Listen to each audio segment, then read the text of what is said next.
Hola a todas y todos, estamos en la última clase del taller de diseño de videojuegos a cargo del profesor Ricardo Barrio. Hola Ricardo, ¿cómo estás? Hola, Nave, ¿qué tal? ¿Cómo te va? Bienvenida a todos. Acá estamos re emocionados porque qué es lo que vamos a ver en esta última clase de este taller que nos ha enseñado un montón de cosas sobre el rol del diseñador, sobre las tareas, sobre diferentes tips que tenemos que tener en cuenta al tema del prototipado de la idea y demás. Aunque todavía nos queda mucho por ver, vamos a hacer algunos repasos en cuestiones administrativas. A aquellas personas que quieren acceder al certificado, no se olviden de que tienen que llenar la encuesta que se encuentra en la descripción del video. Es siempre recomendable que esa encuesta la llenen después de haber visto los videos y haber leído el material teórico y todo lo demás.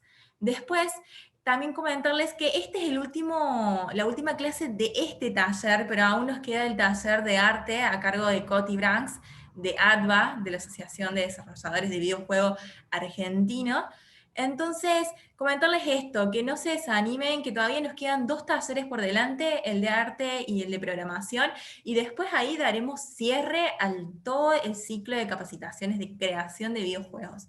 Pero todavía nos queda por aprovechar al profe Ricardo de todo lo que nos va a explicar hoy, y también recuerden que él nos ha dado diferentes tareitas, actividades para hacer, para poder ponernos en el rol de aquella persona que crea, que diseña y quien sueña sobre una idea de cómo hacer el videojuego.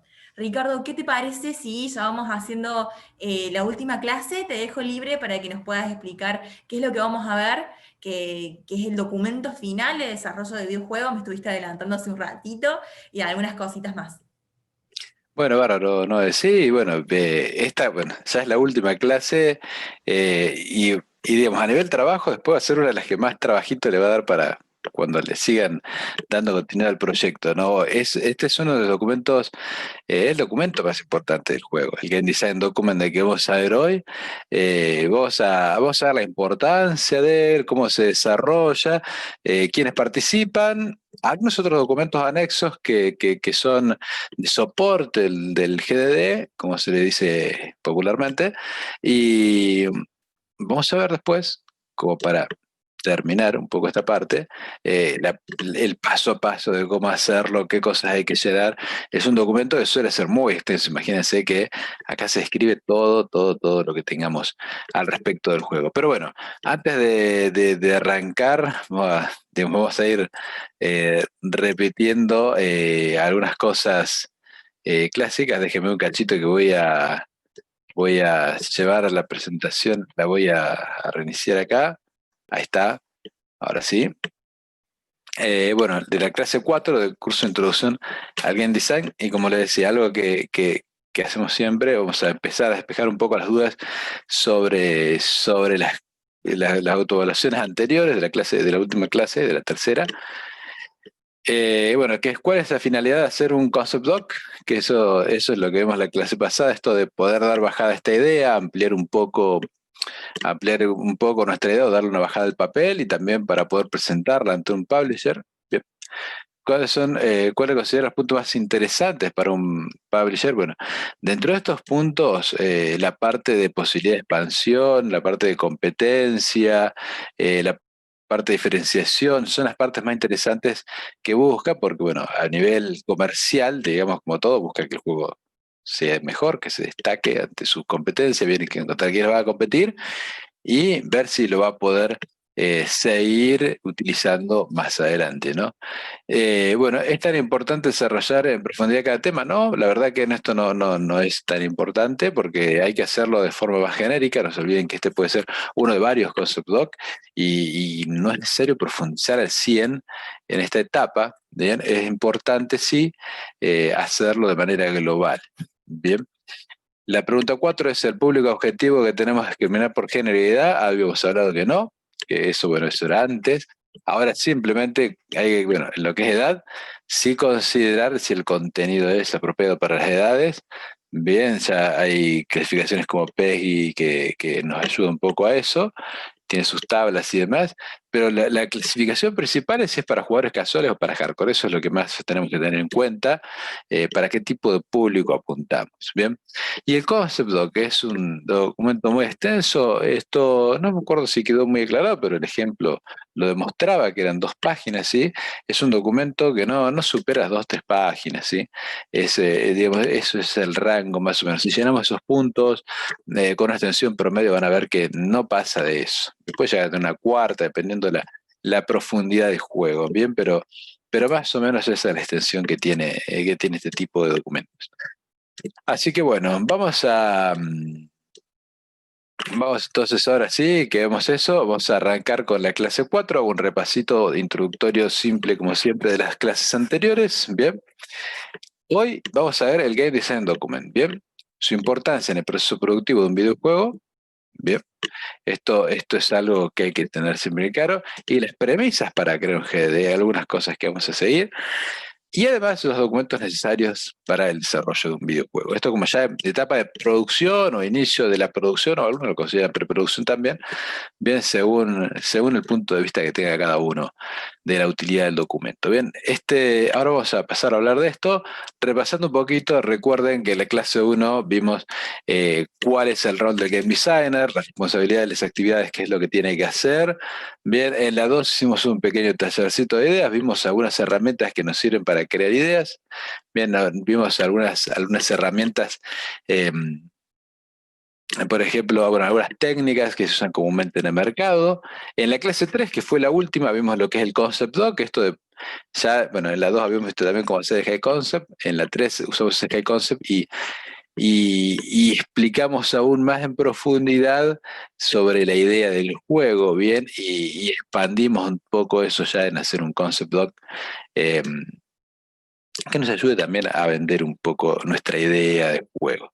Bueno, introduciéndonos en esto del Game Design Document, bien, junto a los otros documentos de desarrollo de juego, que es lo que primero tenemos acá. Bien, vamos a hacer en este global los documentos necesarios, bien, para el desarrollo. Dentro de ellos, el primero, el Game Design Document, o conocido también como GD. El documento de diseño de juego, este es el documento más importante de todo el procedimiento. Bien, en ese detalla todo lo referido al videojuego. Sería la guía de todo el equipo durante el desarrollo. A ver, eh, el Game Design Document es un documento donde uno va a detallar todo del juego. Todo sobre la mecánica, la jugabilidad, el sistema de control, la puntuación, cómo va a ser la interfaz, los personajes. Si bien, bueno, algo que vi también un poco que estaba siguiendo de las clases anteriores, me acuerdo en la clase 1 que hablaron algo respecto al tema del diseño de personajes. Entre ustedes ahí, el tema de los personajes. A ver, la idea del personaje la tiene el game design. Por ahí el game designer puede tener la idea principal o el concepto de cómo va a portarse el personaje, cómo va a ser su actitud y demás, y el artista es el que le va a dar esa presencia visual. Bien, quien lo va, por ahí una artista conceptual, por ahí el game designer se anima a bocetar como quiere decir la estética, y después el artista tiene que captar esa esencia para poder hacer el diseño, y siempre van en feedback, ¿no? Tanto en escenario y personajes, para que el artista trate de lograr llegar a reproducir lo que se idea el game designer, ¿bien? Eso a nivel, pero bueno, generalmente el artista es el que le da un poco la vida. A veces los game designers te dan total libertad al artista a hacer lo que quieran, ¿no? Respecto a eso. Pero bueno, este documento es muy importante porque, a ver, yo lo pongo al nivel de lo que vendría a ser un plano para un arquitecto a la hora de desarrollar o de edificar. Bien, y les voy a dar diferentes puntos de vista que suelen tener en la industria respecto a esto. Por ahí, desarrolladores más independientes que hacen las producciones por su cuenta, bien, hacen un desarrollo, algunos que hacen todo el proceso productivo, ¿eh? Eso es destacar, hay muchos desarrolladores que hacen todo lo del juego. Y no es imposible, todo lo contrario, se puede hacer totalmente. Obviamente, el nivel de profesionalismo que uno quiera lograr en cada uno, en cada juego, digamos, va a variar en lo que uno vaya a hacer. Si yo quiero hacer un juego super pro, y bueno, voy a tratar de llamar a especialistas en cada una de las ramas, y bueno, me tomaré el rol de game designer, entonces dirijo yo todo el proyecto. Si quiero hacer algo que algo que me guste, puedo hacer todo yo, no hay ningún problema. Por ahí tendrá deficiencias en el resultado de la parte artística, quizás no sea, no tenga la eficiencia, la eficiencia necesaria de un nivel de arte bueno, bien, o un nivel de programación que tenga muchos errores, pero si no es algo que quiero lograr demasiado profesional, lo quiero hacer más como un pasatiempo, va muy bien. He visto muchos juegos que andan muy bien. Y hay muchos juegos comerciales que también se han logrado así. Por eso digo, no es algo a descartarlo como imposible. Eh, pero, si lo comparamos, como les decía, a nivel desarrollo, ya se empezó a pasar a etapas ya empezó a trabajar con un equipo y mínimamente necesitas un Game Design Document, un GDD que nos guíe a todos y nos ponga en la misma senda, ¿no? Ahora ya se empezó a tener trabajo equipos un poco más grandes, no puedes estar el 100% con todos. Entonces todos van a necesitar consultar algo y para eso va a estar el GD. Imagínense que hay proyectos donde intervienen 800 personas en el desarrollo de un juego, ¿no? Una vez me tomé la molestia de contar el de un juego y llegar a 600 y todavía me faltó un poco más. En un juego triple A al final cuando te aparecen los créditos, no, es una locura. También que muchos hacen roles muy chicos que por ejemplo algunos solamente hacen los doblajes y demás, pero todo cuenta, todos cuentan, ¿bien? Porque todos tienen que saber qué es lo que estamos queriendo hacer. Entonces, como les decía en esta comparativa, un arquitecto quizás te dice, bueno, hago una habitación de la casa y no necesito hacer un plano para esto. Bien, yo sé hacerlo, vienen y lo pueden hacer. Una, dos habitaciones, alguna cosa chica, la pueden hacer. Y uno puede decir, bueno, yo me hago un juego chico de un par de niveles, no necesito hacer un GD, bueno, yo hago el personaje, lo tengo todo en mente, lo saco, va a funcionar. ¿Es imposible hacer? No, no es imposible, lo voy a poder hacer. Bien, como les decía, a un nivel chico se puede llegar a trabajar sin un GD. Ahora ya cuando empezás a querer hacer una casa, se podría hacer, pero sería un desafío de que eso quede bien. Bien, entonces, o lo más probable es que cometamos muchos errores y tenemos que ir haciendo y deshaciendo, haciendo y deshaciendo todo el tiempo porque te olvides cosas, porque se te pasan por alto cosas. Entonces el proceso va a ser más largo, va a ser más tedioso, va a ser más complicado. Se puede hacer sin plano y se puede hacer un juego de escala media o un juego chico un poquito más avanzado con equipos sin un GD, sí se puede hacer. ¿Sí? Quizás el resultado o la complejidad no sea la misma. ¿Sí? Hay que asumir que si no hacemos cosas que son parte del proceso, el proceso no se dé de la mejor manera. Ahora, ya tengo que hacer un edificio, ya es difícil pensar hacer un edificio sin un plano. Sería una locura. Y es lo mismo que pensar en hacer un juego grande, digamos, ¿no? Tener mucha gente trabajando sin un plano a seguir, sin algo que te guíe, va a ser muy difícil. Entonces se torna la tarea casi imposible. Y no se olviden que en esto, en el desarrollo, estamos involucrados personas que, bueno, en muchos casos la mayoría va a estar viviendo de lo que están haciendo. Y si uno hace algo de una manera muy desprolija, está poniendo en juego el puesto de trabajo de mucha gente. Entonces, por eso es que es importante que se desarrolle y se desarrolle bien. ¿Sí? Es la par de un guión de una película. De hecho, un juego también tiene un guión para partes cinemáticas. Bueno, entonces, este Game Design Document, como les decía, va a ser la base para todo. Nos va a poner en el camino a todos. Bien, si lo leemos, todos vamos a ver qué es lo que se quiere lograr con esto. Si alguien de arte quiere consultar algo, por ejemplo, no sé, algo sobre el escenario, sobre HUD, lo que sea, va y va a estar ahí. Si un programador quiere saber cuál es la personalidad del personaje o un animador que está animando un personaje y quiere ver cómo le da el temperamento a ese personaje, puede ir y consultar un GD que ahí va a estar, en la parte de personaje lo va a encontrar, va a ver su parte, su psicología, que es eso que no vemos nosotros, pero alguien que lo describe tiene que aclararlo. Ya vamos a llegar también a ese punto. Eh, entonces, un programador quiere ver cómo se conectan los niveles, va ahí y ahí va a estar cómo va a estar el diagrama de flujo de navegación entre los niveles y las pantallas. Básicamente se detalla todo en este GDD. Es muy importante. A mí muchas veces me ha pasado con mis alumnos, de hecho, eh, ellos por ahí a veces cuando empiezan, cuando están cursando la materia, generalmente cuando esta materia nos suele tocar en la segunda etapa del año, donde coincidentemente, lamentable, este año no se dio por la pandemia, pero coincidentemente se desarrolla en Buenos Aires la EVA, la exposición de videojuego argentino que organiza ADVA, y siempre hay charlas y la verdad que hay cosas súper interesantes. Y todos los años los tratamos de llevar a los chicos y vamos para allá, ¿no? A ver esto. Bueno, vamos, siempre somos un colectivo de lleno, nos vamos todos ahí con toda la pasión para aprender. Y me pasó, los primeros años me pasaba mucho esto, ¿no? Que todos les hablaba yo del GDD y todo, decían, pero para qué vas a hacer todo". Y llegaban allá y vieron que en cada charla que entraba parecía que se habían puesto de acuerdo conmigo. Las primeras charlas, todas, no, porque el GDD, porque la importancia es GDD, porque GDD, y todos nombraban el GDD, y los chicos después salían de charla y dicen, mi bienestar colectivo, lo seguían diciendo a la vuelta, tenía razón que era importante GDD, ¿no? Y volvían con una pasión, con un punto de vista diferente. Por eso digo, hay que valorar que es un documento súper importante. Bien, y como les digo, por ahí hay gente que te puede decir, no hace falta. Bueno, pero hay que ver la escala de aplicación del no me hace falta. Si van a hacer un juguito chico, puede no llegar a no hacer falta. Pero va a marcar la diferencia entre hacer algo bien y hacer. Bien, porque también puede salir bien. Bueno, entonces el GD es esto, este documento súper, súper importante. Y a nivel extensión, que también algo que vi que por ahí preguntaban ahí, a ver, un concept doc es algo que tiene 2 o 3 hojas, porque vamos a hacer probablemente muchos concept doc hasta que verdaderamente encontremos uno que nos llene y que dé para hacer un juego. Y después, el GDD es un documento que suele tener muchísimas páginas. Digamos, no les diría un techo, pero generalmente tiene 50 páginas y arrancamos de ahí, ¿no? Y iba teniendo más porque tiene bocetos, tiene muchas cosas en el medio.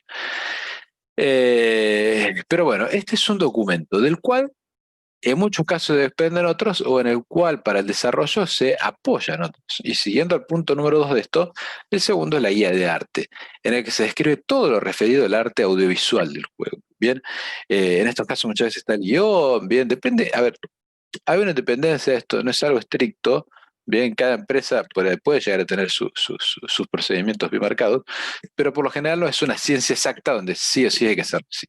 Entonces, la guía de arte es donde por lo general el jefe de arte y los artistas que lo acompañan, donde ahí se asientan todo lo referido al arte. Por ejemplo, los bocetos, que es el arte conceptual, que pueden haber el proceso de los bocetos que fueron llevándonos hasta este personaje que tuvimos, escenarios, desde eso hasta las paletas de colores para los personajes, para la interfaz, para el HUD, todo lo que vemos, la música, cómo van a ser las animaciones describen todo ahí.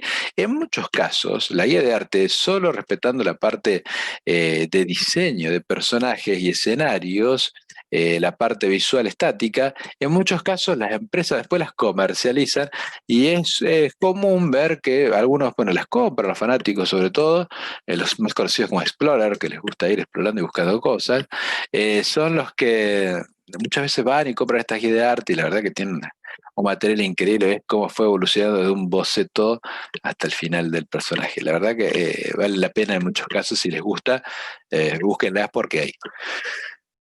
Después tenemos el documento de diseño técnico. Dice, se detalla todo lo necesario para desarrollar a nivel hardware y técnico. Bien, hardware y software también podría agregar ahí, porque, a ver, el documento de diseño técnico es alguien que hace ya el jefe de tecnología. Como les decía antes, el que se encarga no solo del software, sino del hardware y los programadores. ¿Quién va a definir el hardware que se va a utilizar para el desarrollo? Porque no es lo mismo. No podemos agarrar y decir, mete todas las computadoras más grandes y ya está. No, porque por ahí estás metiendo una computadora de miles de pesos para alguien que está haciendo la tarea hasta de Game Center, que lo podemos hacer con una máquina simple, ¿no? Entonces, esas cosas que hay que tener en cuenta y el jefe de tecnología lo va a considerar, bien, determinado hardware para determinada tarea. Servidores, backups, todo lo que corresponda. Software que se va a utilizar, cuáles van a ser las versiones más adecuadas, porque eh, por ahí pasa, que bueno, hay que tomar decisiones sobre una versión, si usamos la más nueva, si usamos la anterior del software, por ahí la más nueva, a nosotros nos pasó hace poco, de hecho, la versión, estamos viendo cuál versión de Unity usar para un simulador, y estábamos entre la última y la anteúltima, porque la última se prestaba más para un tipo de publicaciones que la anteúltima se prestaba un poco más. La última sí nos prestaba un poco más de calidad gráfica, pero quizás no la íbamos a aprovechar, pero sí necesitábamos publicar a otras plataformas, entonces terminamos por no la última, porque de momento no estaba lo suficientemente estable y completa como para poder salir a trabajar con eso y darnos estabilidad a nivel de trabajo. Bueno, pero bueno, son decisiones que hay que tomar, ¿no? Bueno, lo mismo para el software de modelado y demás. También plantea el documento de diseño técnico cómo van a trabajar los programadores y todo lo que es desarrolladores a nivel ya un poco más de programación de juego. Bien, acompañado de esto viene el último documento así general. A ver, vuelvo a insistir en esto. Puede que en una empresa no se tomen todos estos documentos, puede que no se hagan, puede que se agreguen muchos más, ¿sí? Ese es un genérico de los que más o menos consideramos necesarios a la hora de desarrollar. Bien, el plan de proyecto, y ya con esto terminamos la parte de documento, es un documento que desglosa en otros 4 o a veces 5 o 6, bien, o a veces 3, bien, depende del proyecto, insisto siempre en esto. El plan de proyecto es un documento que nos ayuda a planificar cómo va a ser el proceso de desarrollo, ya más administrativo, por ahí lo manejas tú, vas a ser un productor del juego, bien, o alguien más especializado en la administración, más que en desarrollo específico del juego, pero tiene que tener conocimiento para saber qué está administrando, ¿no? Entonces, este plan de proyecto que planifica cómo se va a desarrollar las etapas de producción y postproducción del juego, incluye dentro de lo normal un listado de personal y cuáles van a ser las tareas de ese personal, los puestos a cubrir y el personal que va a encargarse de esos puestos. Y también eso va muy asociado con la planeación del presupuesto. Después tenemos como segundo un plan de tercerización, que es la terciarización, por si no la conocen. La tercerización es cuando yo agarro y le doy mi tarea que no la puedo hacer yo o que alguien la puede llegar a hacer mejor o por la que me ocuparé mucho tiempo, pero prefiero contratar a alguien y se la doy a un tercero. Eso es tercerizar. Entonces es, por ejemplo, si quiero hacer las capturas de mockup, capaz que de captura de movimiento, si se divide bien, puede ser por traje, captura de expresión de rostro. Por ahí no tengo la tecnología y tengo que investigar y hacer, pero sería la mejor forma para animar y no tendría que perder muchísimas horas animando y podría tener un excelente resultado haciendo mockup. Entonces podría agarrar y decir, bueno, yo no tengo la expertise para hacer esto. Tendría que investigar mucho, dedicar muchas horas y podría llegar a no quedar bien. Y todo ese tiempo que me demoré es plata. Entonces, para después algo que lo pueda tener que rehacer. A ver, terciaricemos, o sea, podemos darle a otra empresa que capaz que otros desarrolladores sí se dedican a mockup, lo tienen muy claro, capaz que esto se da siempre en los feedback, en estos eventos de videojuegos, de que vas charlando y te das cuenta que aquel se especializa un poco más en arte, aquel se especializa un poco más en esto, aquel otro en esto, entonces ya sabes más o menos qué puertas ir a tocar. Eso es hermoso en esta industria y sobre todo que en los últimos años con los eventos, la asociación y demás, están mucho en contacto y ustedes también pueden participar en las redes, es súper abierto, ojo, para querer participar de muchas de estas comunidades de desarrollo, algunas indie, otras más pro, a nivel Córdoba, a nivel país. Nada, le ponen me gusta, se conectan, se unen a un grupo y empiezan a participar y van viendo lo de los demás. Es excelente. Es muy abierta y no es que está cerrada a profesionales ni gente que tenga solo publicaciones, nada que ver. A eso hago un paréntesis acá. La comunidad está reabierta y son súper colaborativos. Eso es algo que tengo que destacar.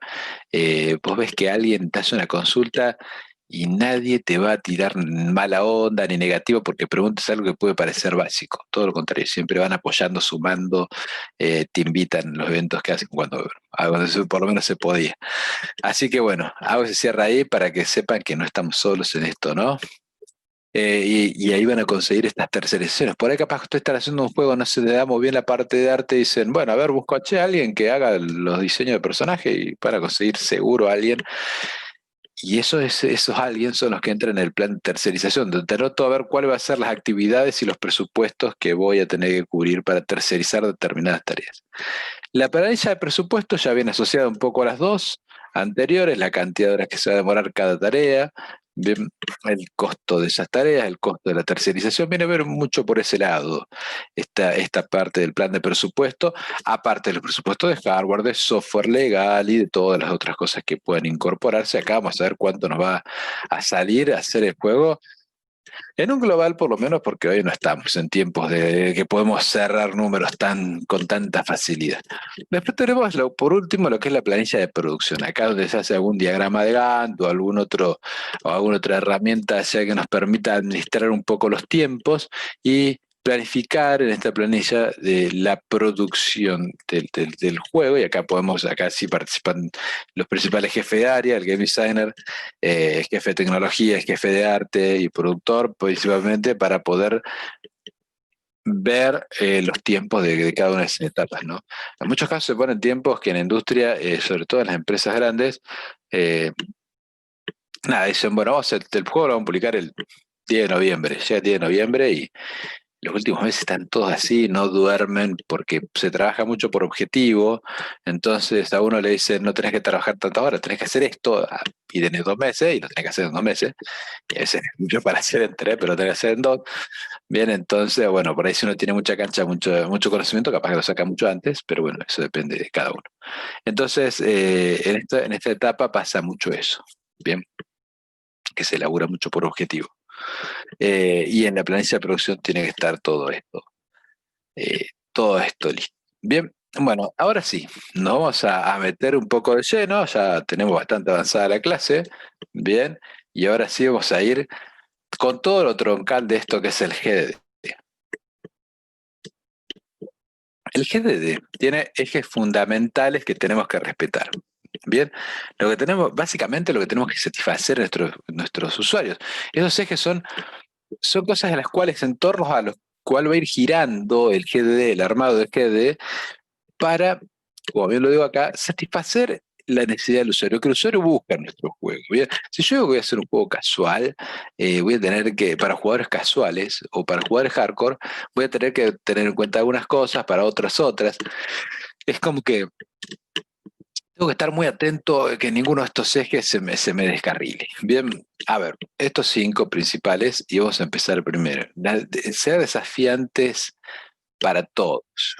¿A qué voy con esto? Ya pongo curva de dificultad, tema importante respecto al desarrollo de juego, que por ahí, bueno, ahora no lo puedo desarrollar porque es un tema bastante amplio, bastante profundo y complejo para poder desarrollarlo bien, ¿no? Entonces, bueno, queda un poquito fuera del alcance de este curso, pero a ver, ¿qué es esto de desafiantes para todos? Es pensar un juego que sea desafiante, que tenga una dificultad acorde a un jugador casual que tenga poca experiencia o que sea de jugar más cotidianamente y no esté tan involucrado con los juegos, va a ser muy diferente ese desafío al que puede llegar a enfrentar un jugador más hardcore, que tiene más experiencia, que juega mucho más, ¿no?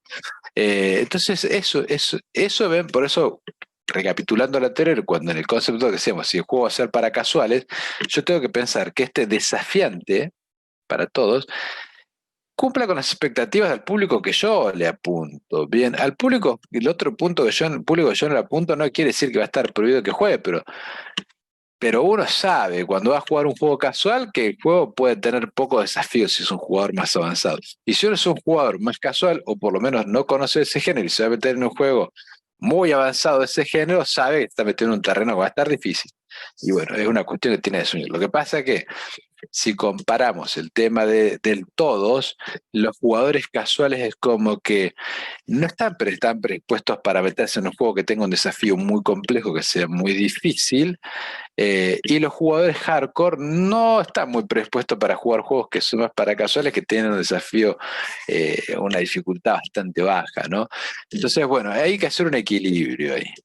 Entonces, bueno, para eso está la curva de dificultad de un juego. A ver, la curva de dificultad básicamente habla de que yo voy a agarrar los elementos interactivos que tiene mi juego, la dificultad que va a tener cada uno de esos desafíos interactivos. Los voy a distribuir a lo largo de los niveles y voy a armar esto que se habla, en realidad es una curva de dificultad y aprendizaje, que son las cosas que va a ir aprendiendo el usuario a lo largo del juego.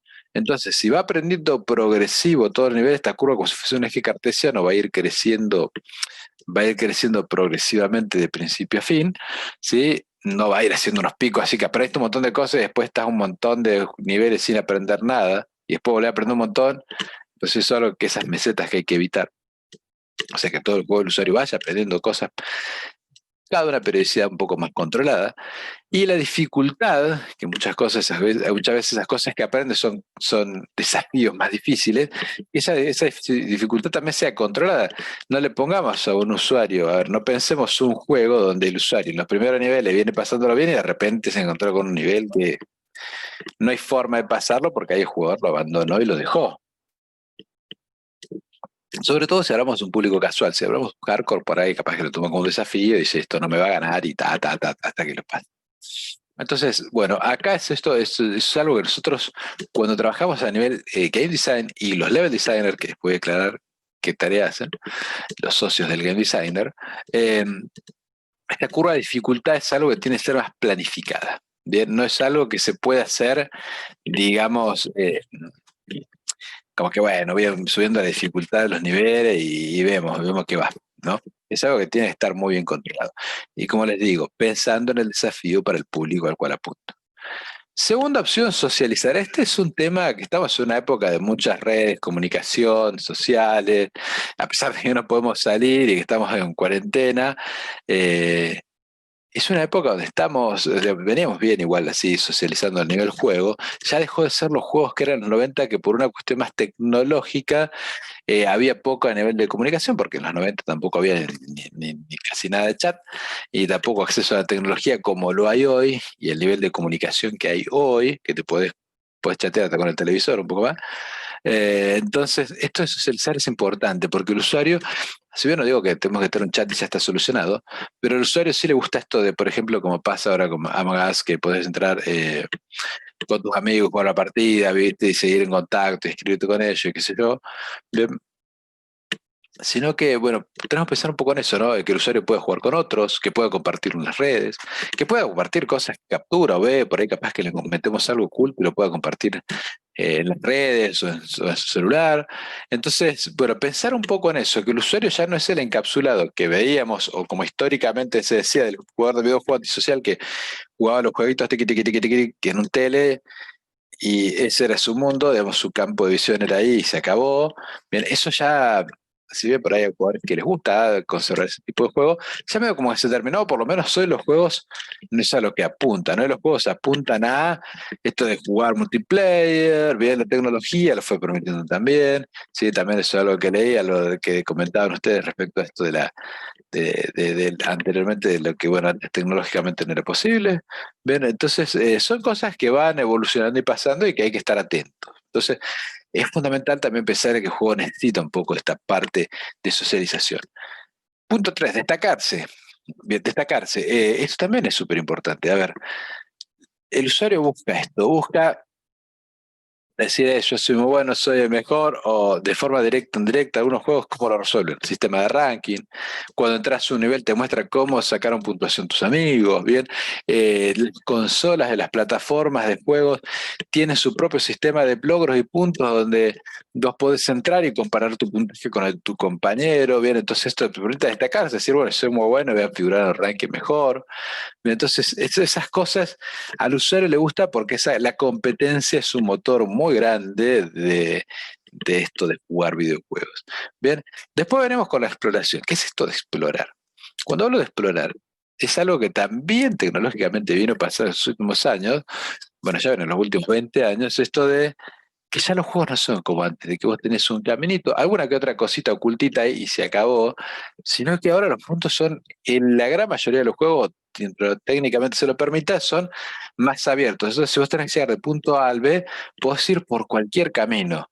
Y eso de que está todo el mundo abierto, pero vos podés ir hasta la otra punta si querés, pero vos tenés que ir de acá hasta acá, eso, ese nivel de apertura del mundo abre e invita a la exploración. Y eso a muchos usuarios les gusta, esto de empezar a recorrer el nivel, abrir puertas de algunas casas y entrar a algunos edificios, algunos locales que antes no entrabas, hacer cosas, interactuar, descubrir cosas escondidas. Eso se ha vuelto, digamos, como muy necesario en los juegos hoy en día, ¿sí? Que de cierta forma invita esa virtualidad que te sientas que estás en un mundo que podés tocar y explorar todo. Entonces, hay que tenerlo en cuenta porque el usuario hoy en día medio que busca bastante eso. Si está dentro de las posibilidades técnicas, bienvenido sea, bien de las posibilidades. Vamos ahora con la parte de interacción. ¿Sí? Interacción, hago referencia ahí a que el usuario quiere interactuar jugando un juego, uno de los medios más interactivos. De hecho, yo considero que mientras más interactiva la plataforma, más adictiva se vuelve. Eso, ojo, hay que tenerlo muy en cuenta, ¿no? También que hay los móviles con el resto de que tiki tiki, tocas, tocas y aparece contenido nuevo, nuevo, nuevo, nuevo, nuevo. Es un nivel de interacción muy alto. Una interacción de que vos también la podés enviar a la imagen y publicar y ver qué piensa la gente. Y tener este feedback también, esa interacción se torna interesante. Entonces, poder interactuar con el escenario es muy importante con el juego. Entonces, por eso, como les decía, también se ha dado mucho este suceso, este fenómeno de que en los juegos te permiten hacer un montón de cosas, ¿bien? Que vos si bien tenés un juego de plataforma, llegar de un lado al otro, podés agarrar cosas, podés tirarlas, podés usar autos, podés tocar un montón de cosas dentro del mundo, y ese nivel de interacción que los buscando explorado también se torna interesante. Por esos juegos al nivel de GTA, y miren lo que estamos hablando, ¿no? Señor de los señores, el GTA, a pesar de su nivel de violencia, GTA tuvo mucho éxito por eso, porque podés explorar mucho el mundo, porque también, dentro de muchas otras razones, ¿no? Pero también puedes un nivel de interacción muy grande, puedes entrar a un local a ver cosas, a comprar cosas que ni siquiera necesitas, a comprar ropa, cosas y demás. Bien, puedes personalizar tu muñeco. Y ese nivel de interacción hasta que te puedes pelear con alguien en la calle, mucho les llama mucho la atención y les gusta también, ¿no? Entonces es como que un poco, y lo mismo pasó con Minecraft, esto que puedes crear y hacer lo que quieras, entonces le empezó a agregar esas cosas a los juegos que a nivel de interacción es muy necesario. Bien, y bueno, ya, a ver, nos queda poco tiempo de la clase, pero vamos a pasar al tema troncal de la clase de hoy, bien, lo que es el paso a paso de la creación de un GD. Bien, acá vamos a ver algunos puntos de los principales, a ver si tengo los otros por aquí también, no, bueno, a estos y un par más, bien, respecto a cosas que hay que hacer en el GD. Bien, o cómo llenamos un GD, por dónde comenzamos, cómo lo sectorizamos, bien, por qué empiezo a escribir de esto, o sea, escribo y ya, no. A ver, esto, y se escribo y ya, clave, ¿no? Todas las cosas es importante que tengan su ítem y su subítem y que esté bien organizado, porque no se olviden que esto es una herramienta de comunicación.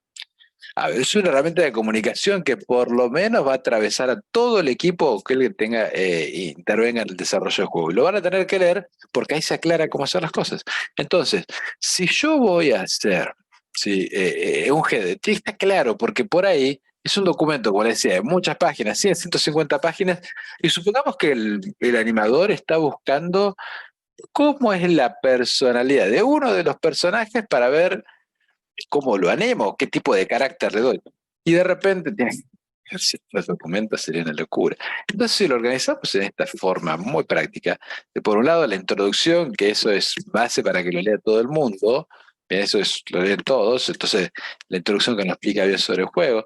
Después vemos la parte de la comercialización, bien, eso ya le interesa un poco más a la parte de productor, al programador de cierta forma, pero más que nada la parte de productor, mecánicas de juego, esto le interesa prácticamente a todos, bien, interfaz y reglas, ya un poco más a la parte del artista, bien, al tema de personaje, bien, vamos separando estos elementos en cosas según la importancia, según la tarea que hay que desarrollar. Bien, entonces, bueno, vamos a ver este paso a paso, ¿sí? Los invito después que recorran el apunte, ¿sí? También, y ahí lo vamos a encontrar, fíjense. Bueno, miren, GD paso a paso. Esto es parte del apunte de la clase 4. ¿Sí? A ver, no sé si se alcanzó a compartir en pantalla completa. Déjame un cachito. Eh, ahí está. Bien. Bueno, ahora sí. Déjeme que voy a cerrar la presentación anterior. Espera, que vamos a cerrar la presentación anterior así no nos molesta ahí de fondo. Ahí está. Ahora sí. Ahí sí tenemos esta pantalla A ver, ahí está. Perdón ahí que se me cruzaron un poquito las pantallitas. Ahora sí, el paso a paso. Este es el apunte que ustedes también tienen. Bien. Entonces, acá vamos a ver cómo completar este GDD o qué poner en cada uno de los puntos. Está bueno porque de cierta forma tiene una organización que nos lleva en este desglose que, como les decía, no es estricto. Entonces, por ahí hay cosas que su juego no las tiene, entonces las eliminamos. Hay cosas que su juego necesita ampliar un poco más y las agregamos, ¿bien? Se va a ajustar a cada tipo de juego o simulación que estemos desarrollando. Entonces, a ver, esto está bueno, esté todo así separadito. Vamos a ver que son un montón de ítems. Por ahora acá se ve como pero por ahí algunos ítems de estos que llevan a la hora de desarrollar algo, no sé. Por ahora algunos reglas, por ahí reglas nos ocupa 4 o 5 páginas, bien, puntaje y logro lo mismo. Entonces por ahí inocentemente se ven así cortitos, pero después son muchas hojas de escritura. Pero está bueno a ver que esté realizado así, porque entonces yo sé que acá por lo menos de base está la gran mayoría de lo que tengo que explicar de mi juego y los voy a ir escribiendo uno por uno. Y bueno, y ahí va a estar completo. Y después, bueno, hay cositas que les tendré que ir agregando, ¿no? Entonces, bueno, empecemos por aclarar también una cosa. Este, este GDD es un documento muy importante. Entonces, también, buen nivel de estética, buen nivel de organización, eso no nos puede faltar en este tipo de documentos, ¿sí? Bueno, empezamos. Primer ítem principal, bien que un título y su subtítulo es High Concept, bien dentro de la introducción. Acá hay muchas cosas que la vamos a copiar y pegar de Concept Doc, pero no a nivel, no estoy fomentando la vagancia, sino todo lo contrario. No hagamos un doble discurso que se contradiga. Copiamos lo que tenemos en el Concept Doc y lo traemos acá porque muchas cosas son la base para ir avanzando. Bien, entonces, primero, High Concept. ¿Sí? El High Concept del juego, copio y pego, lo modifico, lo amplío si es necesario. Todo lo necesito modificar porque esta es la parte principal. La gente no va a ir a ver el concept después, ¿eh? Eso también hay que tenerlo en cuenta. Bueno, lo primero que tenemos, punto 2, sinopsis del juego. Bien, una descripción más amplia de High Concept. Acá ya empezamos en esta sinopsis, que acaban de ver que hay 5 puntos, que es como que, bueno, no es que decir simplemente una ampliación, sino es como, a ver, hacer un pantallazo general de cómo es el juego. Entonces yo sugiero que esta sinopsis de la descripción más ampliada que hablo acá, la hagamos así como están esos 5 puntos, que hagamos, en vez de 5 puntos, que hagamos 5 párrafos, ¿bien? Y que cada párrafo contenga lo que especifico acá. Primero, originalidad. Empiezo describiendo, a ver, este juego, ¿qué tiene de original? Puedo cambiar el orden, eso es indiferente, ¿sí? Lo que nosotros consideremos mejor para nuestro juego. Pero se supone que primero tengo el High Concept, que explica de forma general, entonces pues entro acá en la sinopsis del juego. Lo que lo hace original al juego es ta, ta, ta, ta, ta, ta, y escribo todas esas cosas que son el diferenciador contra otros juegos de la competencia, digamos. Tenemos que tener algo de diferente para destacarnos, ¿no? Segundo, mecánica, acciones que puede tomar el jugador. Esto, acuérdense que de manera global, porque es una sinapsis nada más, no es en detalle profundo. Esto, cada uno de estos ítems, como les vuelvo a repetir, tendría que durar un párrafo y no más. Entonces, acá la mecánica, explico la mecánica general del juego. Ambientación, dónde se juega el juego, cómo son los escenarios, bien, todas esas cosas en este punto, en este ítem de ambientación. Arte, descripción de cómo será el arte visual, acá explicamos si es 2D, 3D, si es un 3D, low poly, high poly, voxel, lo que sea, yo lo describo acá en lo mejor posible para que se entienda, ¿bien? Punto 5, información de comercialización. Este es muy importante, acá ya tenemos que empezar a sembrarnos la idea de decir, ¿cómo vamos a hacer plata con nuestro juego? Bien. Esto es clave porque, a ver, si yo voy a hacer un juego, lo voy a hacer comercial, es para vender, para obtener ganancias. Entonces es importante esta información de la comercialización, ¿sí? Digamos, para pensar, a ver, como les decía, a ver, el modelo de negocios, como se le llama. A ver, voy a hacer un parate acá. Eh, lo vamos a ver este puntito más acá, a ver, que también podría estar acá en comercialización. Acá, Diego, no se olviden que es una forma de escribir general, pero para ver lo que es los modelos de negocios que suelen haber. A ver, en la industria, como les decía anteriormente, antes se pensaba en vender el juego. Después se pensó, digamos, sobre todo cuando traen las plataformas para móviles, que fue un boom bastante importante, esto de pensar que, de hecho, Google hoy te ofrece y te dice, mejor publica tu juego gratis con publicidad, que hay varias plataformas de publicidad que te van a ir pagando por distintos métodos, según lo que se esté pagando más en el momento. Entonces Google te va a decir, bueno, ponelo gratis con publicidad te va a dar más ganancia, porque no es lo mismo que, a ver, venderle el juego a 10 personas que te paguen 100 pesos cada una, a que tener 100.000 personas, ¿sí? Y que esas 100.000 personas te den de ganancia un pesito o 2 pesitos o 10 pesitos según la cantidad de tiempo que jueguen, o cada una de esas personas te va a dar 20 pesos capaz o 150 pesos de ganancia cada una, solo por ver publicidad. Si mientras más tiempo juegues, más publicidad va a haber, más vas a ganar con cada jugador. Entonces, por eso también hay que tener un nivel de retención de ese jugador para que juegue tiempo. Bien, entonces son cosas que tenemos que pensar. Entonces, si nuestro juego es un juego largo, sobre todo, eso es interesante y tratar de hacerlo largo, va a facturar mucho porque va a ir ganando publicidad durante mucho tiempo. Entonces, a ver, ese modelo de negocio es mucho más tentador, o sea, la gente se va a aprender más a jugar. A ver, voy a conseguir menos usuarios que quieran pagar por algo que quizás no lo vieron un videito, les llama un poco la atención, pero va a decir, ¿para qué te voy a pagar juego si tengo esto otro gratis? Y bueno, terminas perdiendo un poco eso y se te va achicando cada vez más el rango de usuarios que te pueden comprar, que también hay muchos que lo prefieren. No, pero por ahí puedes tener tu versión gratis, donde lo juega muchísima gente, donde en vez de darte mucha plata a todos, te dan poquitos, te dan mucha plata.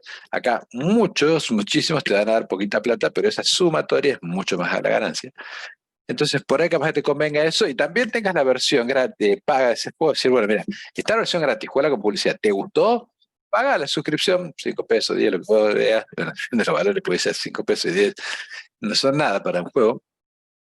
Pero bueno, por ahí puedes pensar, decir, bueno, lo pongo a 100 pesos de juego.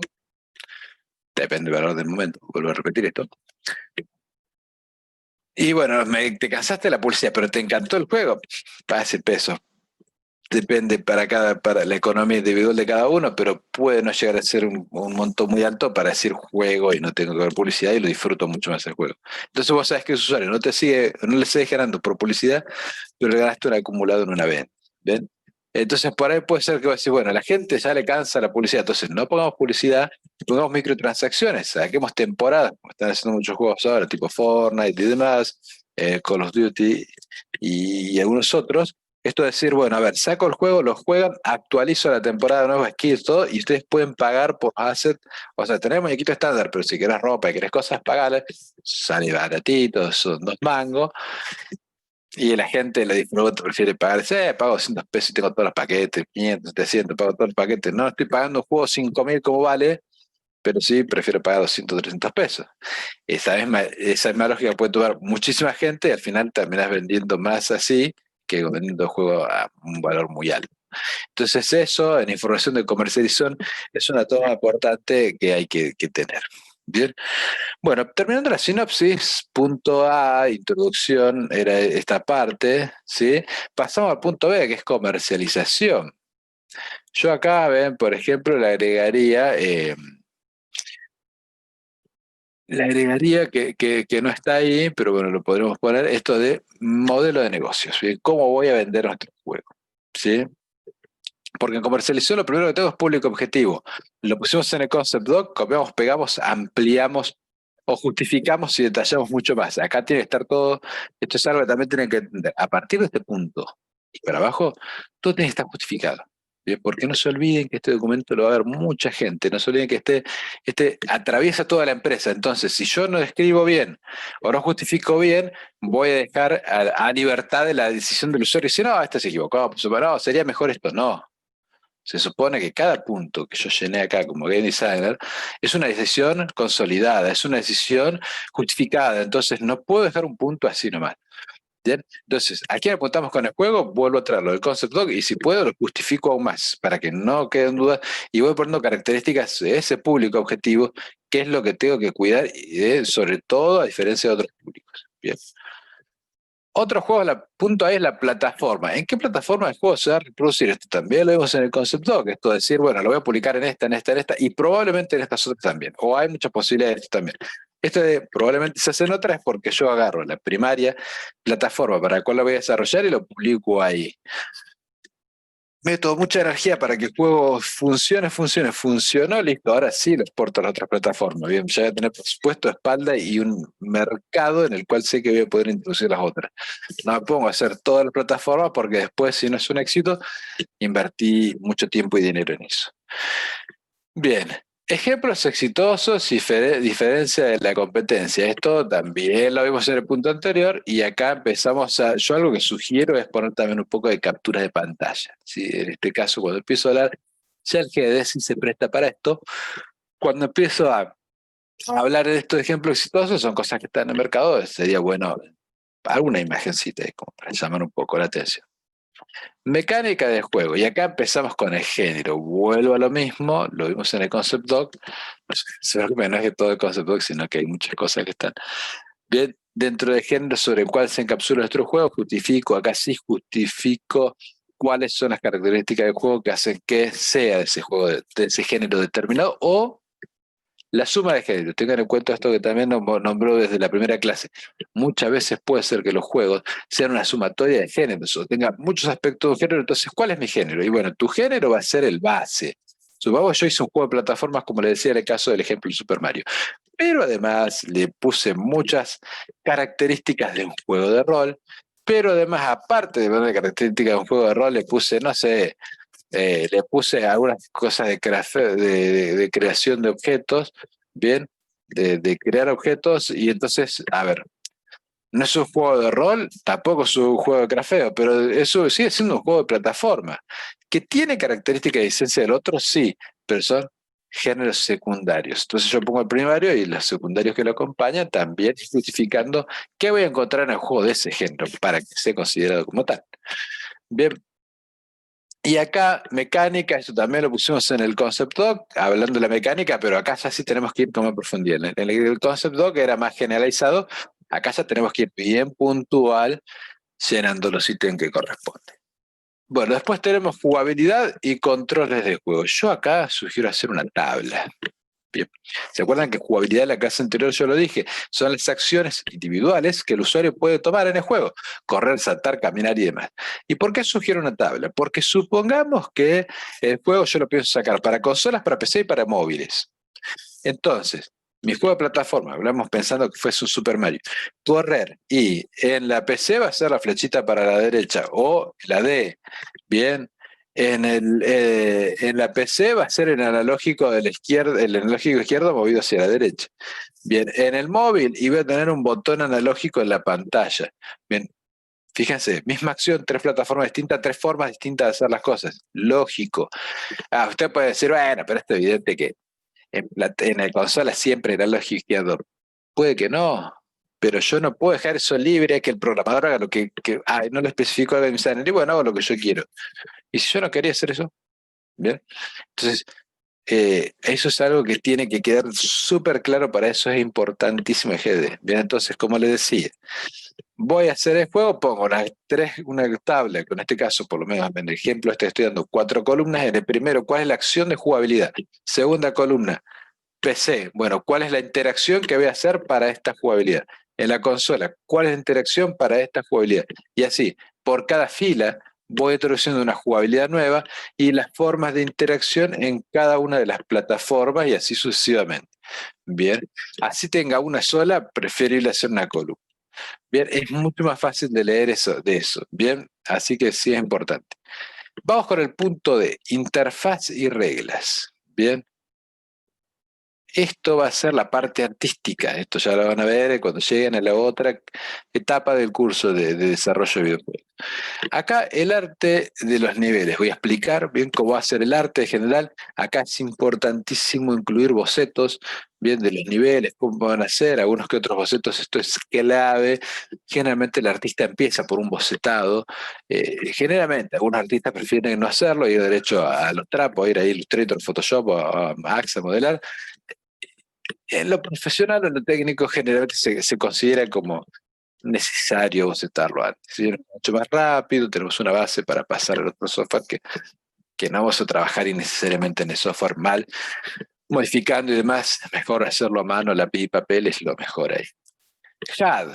HUD es, es la información que se imprime sobre la pantalla, la típica, los puntajes, bueno, acá dice puntaje de vida, puntajes, vidas que me van apareciendo, monedas recaudadas y demás, y tiempo, que a medida que yo voy jugando, eso siempre está estático en la pantalla, ¿sí? ¿Se acuerdan de Super Mario?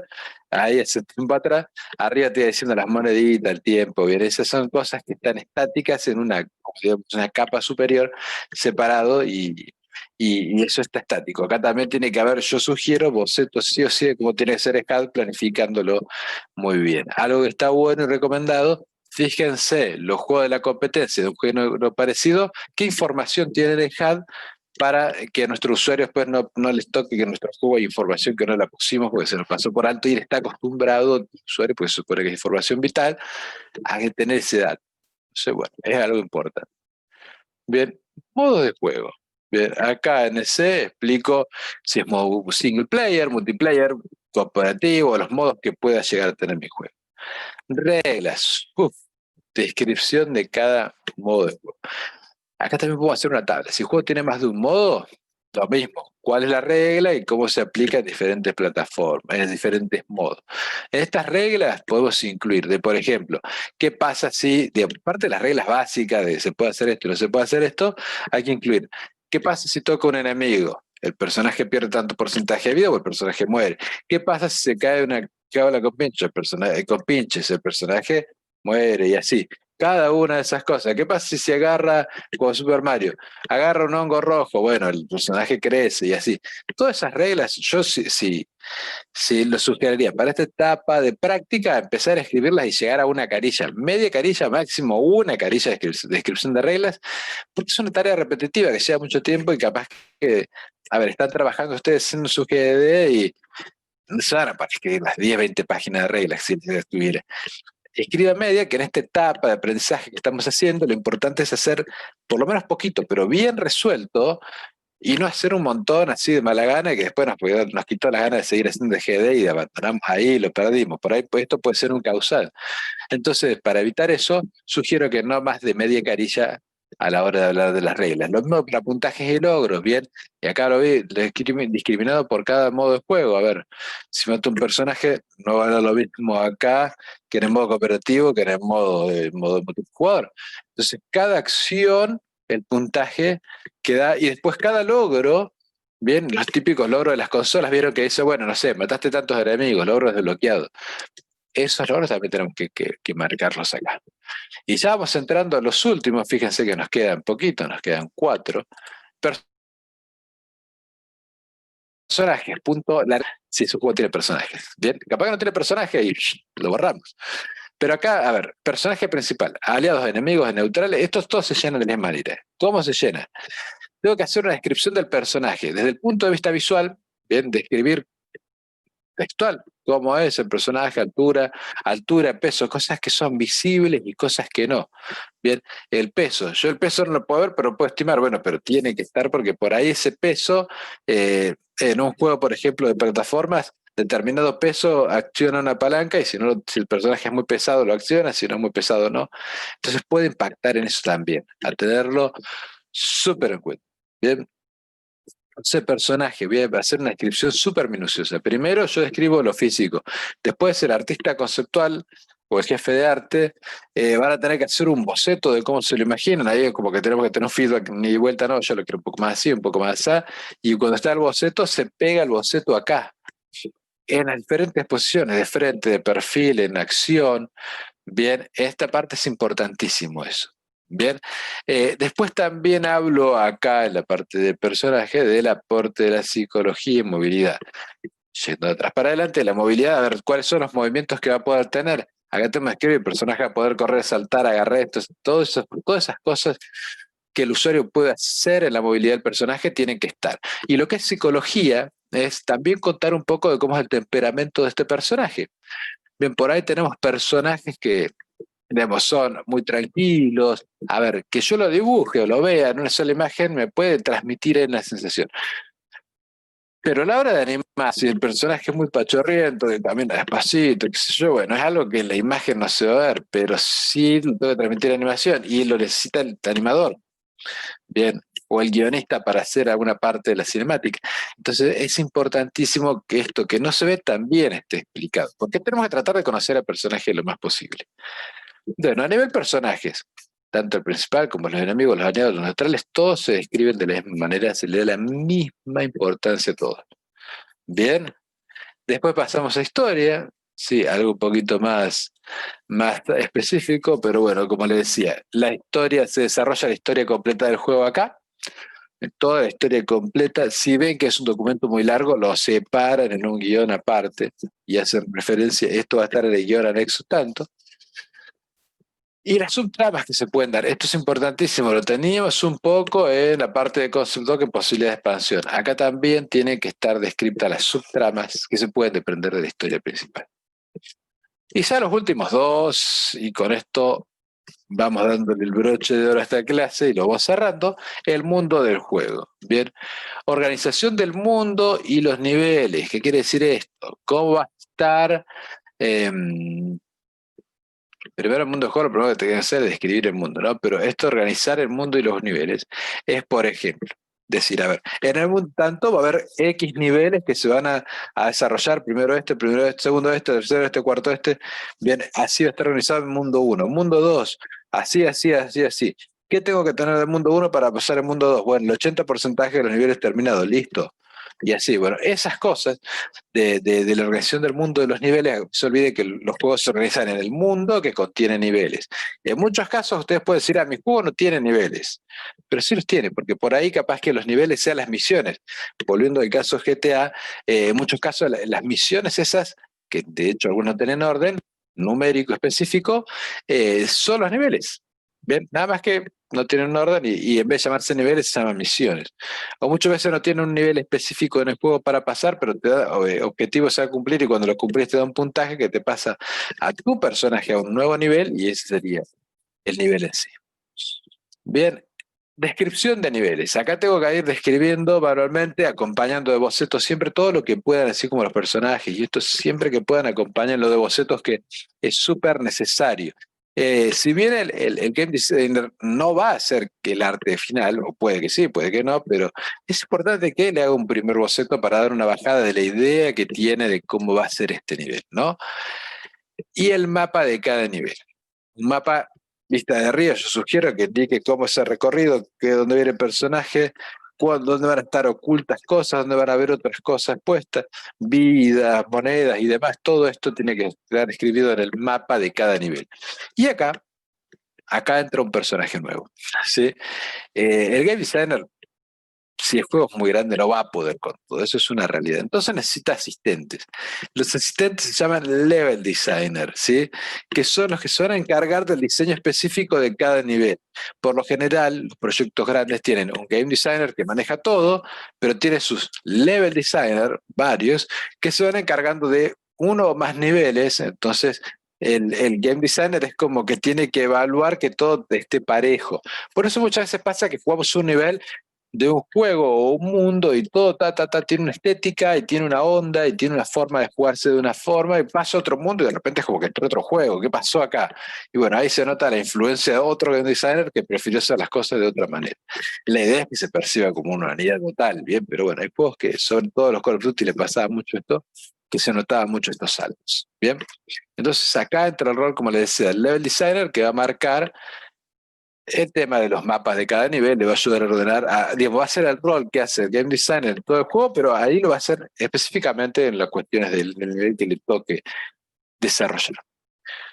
Bien, y lo último, en especificaciones técnicas, acá se va a hablar, algo que digamos, se va a poner algo que estaba en el documento técnico anterior, el hardware de desarrollo, el software de desarrollo, plataforma de publicación, esto tiene que estar descrito. Y con esto culminamos lo que refería al GDD y al llenado. Yo lo hice de una forma bastante rápida y descriptiva, ¿no?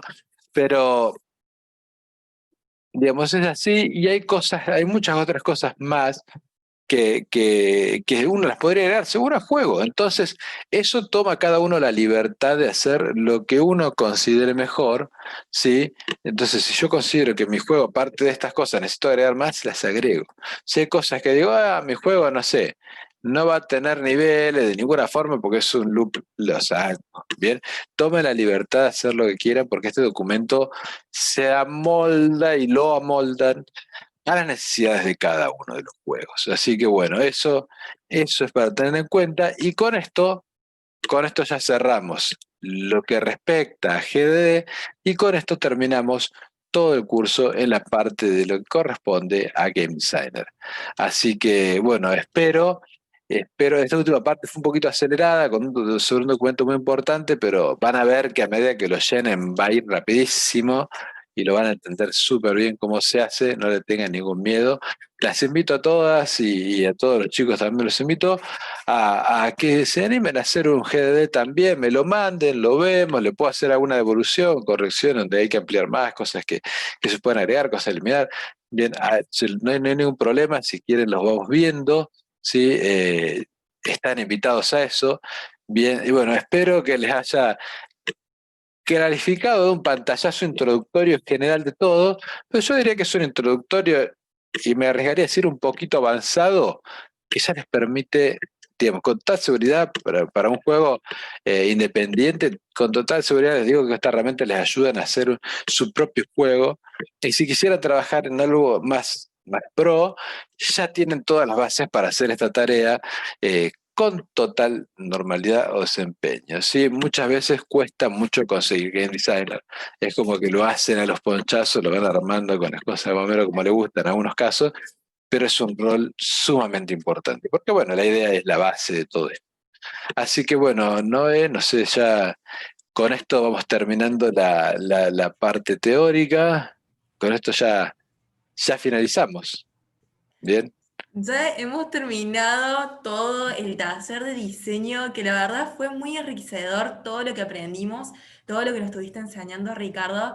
Y nos quedamos con eso, ¿no? De querer seguir imaginando, de seguir soñando, de plasmar nuestras ideas en un documento que puede ser que ese documento nos ayude a tener nuestro propio juego más adelante. Y como decís vos, son para aquellos chicos que quieren hacer juegos independientes, que se sumen en equipo y quieran lograr plasmar, ¿no? Y a llevar a la realidad un videojuego. Tal Ricardo, yo cual. estoy viendo ahí todo lo que nos estuviste comentando, el ciclo de dificultad, de cómo puede ser que de acuerdo a varios avances vaya siendo, se vaya desarrollando el videojuego. Y eso es lo que decís, obviamente, de que puede ser que haya varios diseñadores y que el contraste de cada idea de diseñador llegue a impactar en el juego. Hay algunos ejemplos de videos que podamos ver ese tipo de cambiazo de diseñador para más o menos saber cómo puede ser el arte de uno, la idea del otro y demás. Y mira, a ver, te voy a echar primero un ejemplo televisivo, ¿no? De hecho, como para que vean un paralelo donde también se nota, porque esto pasa. Fíjese que las series hoy en día, las series, digamos, es un nivel de producción casi de una película, ¿no? Cada capítulo. Entonces a las empresas les cuesta mucho producir a un nivel de decir, bueno, hago 24 capítulos anuales, que puede parecer poco, pero para ellos es como hacer 24 películas y tengo que tener muchos equipos. Entonces, un director solo no puede llegar a cubrir todo porque hay un proceso de preproducción, producción y postproducción para ellos, ¿no? Lo mismo pasa con los videojuegos y voy a contar otro ejemplo respecto a esto, que está bárbaro esta idea que me diste porque ahí les voy a mostrar algunos contrastes heavy y el por qué pasa esto en la industria, ¿no? En el cine pasa lo mismo, o sea, van a ver que por ahí están viendo un capítulo y pasan a otro capítulo y este capítulo es re aburrido, pero ¿por qué no está con tanta acción como el anterior? Y ahora uno parece que aparece Michael Bay y le mete bomba, explosiones y todo, y de repente decís, ¿cómo esos contrastes dentro de una serie, ¿no? Y pasa muchas veces por eso. Y en los videojuegos pasa lo mismo. Donde yo no decía que debería no notarse. Por lo general no se nota mucho la mano del game designer, del level designer, porque el level designer trata de seguir los lineamientos planteados en un GDD por un game designer. Entonces, el level designer es esa persona que trata de cierta forma de seguir el lineamiento, que no se note, que tenga, y el game designer cuida esa unidad en todo el diseño. Yo no habrá, por ejemplo, lo vi mucho en los Call of Duty, que se nota mucho que por ahí venís de niveles de mucha exploración, porque por ahí el level designer busca un poco más eso, a pasar a niveles de mucha acción, al pasar a niveles de más sigilo, después de repente a niveles de mucho juego muy continuo, muy dinámico. Entonces, cuando vos vas notando esos cambios de un nivel a otro, no a nivel arte, sino a nivel game design, a nivel juego, ahí te das cuenta cómo infiere la mano de uno de otro. Más allá de que el guión esté planteado así y todo, se da en esto, ¿no? De que por ahí el game designer, el level designer va tomando otras decisiones y bueno, esta amplitud de mente de un game designer de poder dejar que otros intervengan también le da algo interesante. Pasa en la industria, con esto que le decía también, que vos pasa en el cine, el hecho de no poder aguantar el ritmo de producción de tantos juegos al año, pasa en la industria y ahí se nota un poco esto también del level designer, de que pasa, lo hace con las franquicias, ¿no? Por ejemplo, los Need for Speed, como verán, los Need for Speed de Electronic Arts, pasa que hay veces que saca una versión que es callejera, carreras callejera, otra que sacan versiones más de circuito tipo pistas, y de hecho me acuerdo cuando fue el boom que pasó, que aparecieron Need for Speed Shift, y de repente tenías los Shift que eran circuitos más profesionales, después tenías otros callejeros, los Hot Pursuit y demás. Y uno decía, ¿por qué pasa esto? Ahí pasa porque la empresa, que esto lo hablamos, de hecho lo hablamos con la gente misma de Electronic Arts cuando estuvimos en una E3, allá en Los Ángeles, ellos nos decían, nos cuesta el ritmo de hacer un juego al año. Obviamente tenemos que reciclar, reutilizar un montón de cosas, eh, pero nos cuesta llegar a este ritmo de hacer un juego al año. Y la forma que le encontraron es o haciendo pocos cambios y manteniendo mucho el motor del juego anterior, o como lo hacen con juegos que uno dice, ¿cómo hacen para sacar un Need for Speed por año, un Call of Duty por año? Y la única receta mágica que encontraron es, bueno, a ver, un año lo hace una empresa desarrolladora, otro año lo hace otra empresa desarrolladora. Dependiente de la misma, la franquicia, la dueña de la franquicia, por ejemplo, es una. Pasa con Electronic Arts, como le decía, con Need for Speed. A Need for Speed, dentro no sé si este últimos años ha cambiado, pero Need for Speed lo venía haciendo EA Black, que es una subsidiaria de Electronic Arts, y la otra es de Ghost Game, que era otra empresa desarrolladora que la compró Electronic Arts, como ha comprado muchas, ¿no? Pero bueno, entonces era, un año saca un Need for Speed uno, el otro año saca el Need for Speed la otra empresa. Y este alternado, el usuario por ahí lo nota, es decir, distintos estilos de juego, pero sigue siendo un Need for Speed, pero tengo un Need for Speed todos los años. Y la empresa obviamente factura millones con esto y estás teniendo dos equipos que trabajan, quizás en muchos casos tienen individualmente un game designer en cada equipo o a veces trata de haber un productor o un game designer general que custodia la esencia de la franquicia que se dé igual en todos los juegos. Pasa con los Call of Duty que también lo hace Infinity War y no me acuerdo cuál es la otra empresa que también está en desarrollo, bien. Entonces, las empresas hacen un poco este mix para tratar de llevar ese ritmo que no es fácil. Y un juego que es tan extenso necesita más de un game designer, por eso entran los level designers a hacer ese otro trabajito chico por detrás que es muy interesante en la esencia del trabajo este del game designer, ¿no? Sí, y además también tener en cuenta de que este ciclo de dificultad, de obviamente al inicio del videojuego es totalmente simple, totalmente entendible y a medida que van avanzando hay diferentes etapas y desafíos que nos hacen desde el nivel medio, nivel experto, que hacen que la persona también se enganche en eso y quiera seguir avanzando niveles, seguir avanzando en todo lo que es el juego en sí. Entonces eso también es bastante bueno y me parece que es una de las características de los juegos a tener muy en cuenta por el tema de contacto con el público y de cómo ese público consume ese juego. Tal cual, eso que vos tuvieras también es clave, ¿no? Todo lo que es manejo de la dificultad y el aprendizaje de lo que el usuario aprende a jugar y lo que el usuario le va costando pasar en el juego. Eh, Algo que tengan en cuenta de eso es que no hay un modelo matemático. Bien, si bien uno lo puede tratar de ser matemático a la hora de programar, que le da un poco más de dificultad a la inteligencia artificial, a la subinteligencia artificial que puedan tener los enemigos, entonces de esta forma controlando dificultad, decir, bueno, ahora le tiro una ola de 5, a la próxima le tiro 7, después le tiro 9, después le tiro 12, bien, y voy aumentando progresivamente también esa cantidad de incremento, y de repente le metí 50, pero bueno, lo voy a tener más poderosa, entonces se va manejando a nivel. Eso uno lo puede tratar de pasar de manera efímera, pensándolo así, en una cuestión matemática cuando planifica el juego. Pero a ciencia cierta, la mejor forma o la única forma que te va a garantizar que ese control esté bien hecho es que uno como game designer prueba y error, ¿eh?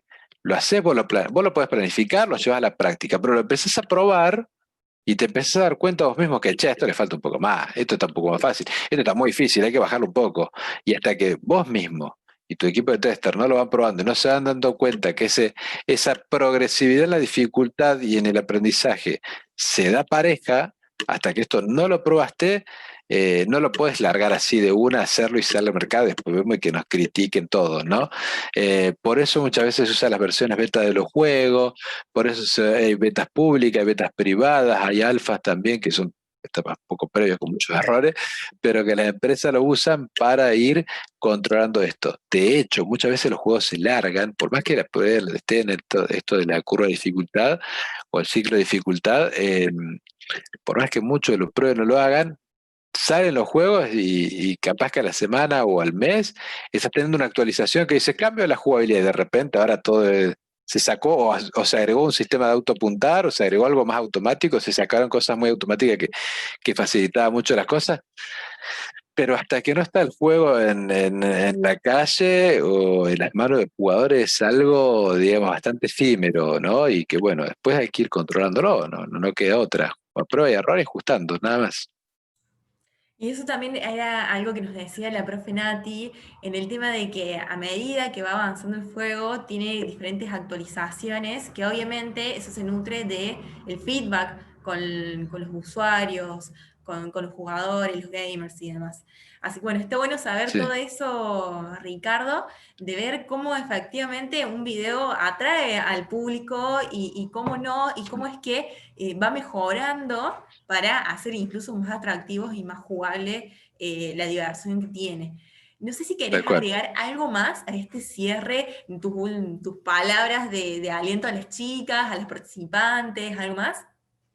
Y bueno, sí, que se animen a hacer, no se desanimen cuando algo no sale como lo esperamos.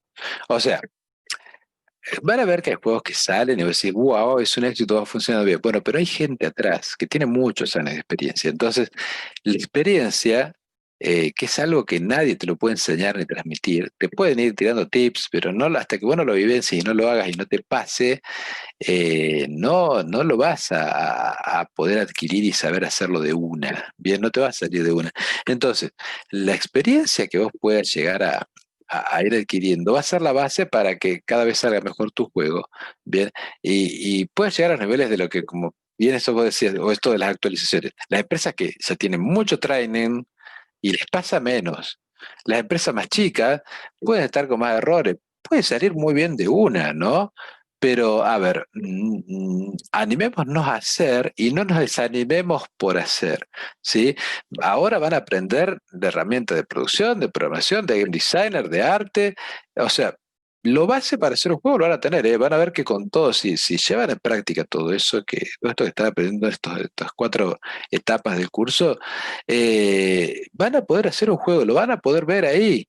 A ver, no se desanimen si están esperando tener un juego super triple A como todo lo que ven en el mercado que bajan y que juegan. Hay que ser objetivos en lo que estamos haciendo y cuál es el nivel a lo que llegamos. Pero eso es más que nada, o sea, eso es hacerlo y que nos quede lindo o feo a criterio de lo que nosotros podemos opinar, es la base de esta experiencia que decía que hay que ir acumulando para poder llegar a hacer cada vez cosas mejores. Y si no lo hacemos, nunca lo vamos a experimentar y nos vamos a quedar diciendo, no lo podemos hacer porque no lo hicimos, porque no lo probamos. pruébenlo, anímense, van a ver que eso les va a motivar a hacer otro, a mejorar. Y de repente ahora van a decir, haces un juego, bueno, haceme algo para esto. Y vas a empezar, o hacer juegos, estás buscando a alguien que haga esto, vos lo haces, y sí, mira, hice estas cosas, ¿te gustan? Bueno, dale, dale, vamos. Y así se va. Hay una demanda de profesionales altísima. ¿Sí? No les digo que porque sepan hacer dos o tres cosas van a haber 20 personas llamándolo por teléfono insistiéndole que trabajen con ustedes, sino que hay una demanda, a medida que vayan agarrando más experiencia y se vayan a profesionalizar, hay una necesidad de profesionales muy alta. Obviamente, mientras más calificados estén, más puestos pueden aspirar, pero a medida que vayan haciendo estas cosas y se vayan introduciendo, se vayan metiendo en el mercado, eso les va a ir abriendo más puertas. Así conozco mucha gente que desde el punto de vista autodidacta fue avanzando y fue llegando y fue haciendo cosas tremendas y que vos decís, qué grosso lo que está haciendo el tipo, y hay gente que, bueno, obviamente, si estudian y avanzan más y después se van profesionalizando más, obviamente eso los va a llevar a un nivel mucho más allá, ¿no? A mí me ha pasado tener casos de alumnos que fueron muy autodidactas, llegaron habiendo publicado juegos de manera autónoma, así, y muy automática, y decir, bueno, yo lo hice todo autodidacta, aprendí todo, y de repente aprendiendo de herramientas, salían haciendo cosas que los catapultó. Y eso es genial, ¿sí? Y también he visto gente que llegó que en un principio cero conocimiento, solamente jugaban juegos, cero conocimiento y de repente aprendieron, como están haciendo ustedes ahora acá, que la base es sentarse a aprender y han logrado hacer cosas maravillosas que me han sorprendido, que he terminado felicitando a gente cuando han publicado juegos o tesis, porque la verdad que no esperaba semejantes laburos. No es que no me lo esperaba, pero sino que digo, no era que era imposible, sino es que en un principio eh, vos vas viendo la evolución y vas viendo decir, ¿cómo en tan poco tiempo pudiste hacer cosas tan grosas? Y eso es espectacular y se da en muchísima gente. Y no estoy hablando de poco tiempo de pensar en 10 años, no estoy hablando de pensar en el ciclo de un año, nomás ver cómo gente ha avanzado mucho y ha hecho muchas cosas muy interesantes. Así que las herramientas las tienen. Y ahora están aprendiendo decir, estoy dedicándole mi tiempo a aprender a algo, eso es muy valorado, ¿sí? Eso es muy importante y habla muy bien de las actitudes, de las ganas de hacer cosas. Así que bueno, sigan adelante, que esto es clave, ya están haciendo el paso más importante. Bien, ahora hay que seguir, nada más. Y es exactamente como decís, es el hecho de la experiencia también, uno se limita en decir, ay, no, no sé, no conozco, porque diste tantos ejemplos como gente que sabía y se capacitó, como gente que solamente los jugó a los juegos, que estuvo en interacción Mm, con ellos y dijeron, no, yo quiero ser y seguir haciendo y hacer un propio videojuego. Lo que queda es eso, ¿no? Del aprendizaje constante y obviamente de las equivocaciones, porque el error es humano y de esos tal cual. aprendemos, de esos errores aprendemos, conocemos más el entorno, las cuestiones, así que dejarlos con eso.